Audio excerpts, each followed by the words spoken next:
అమ్మవారు మరోమారు భూమి మీద పుట్టినారు అమ్మవారు మరోమారు భూమి మీద పుట్టినారు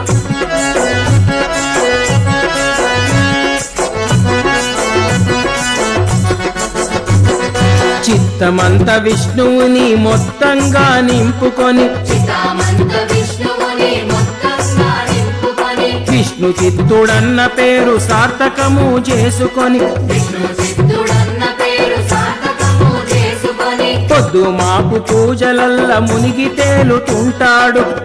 మాకు పూజలల్ల మునిగి తేలుతుంటాడు ప్రతి మాటకు ముందు ఎనక రంగరంగ అంటాడు ప్రతి మాటకు ముందు ఎనక రంగరంగ అంటాడు పిల్లి పుత్తూరులోన విష్ణు చిత్తుని ఇంట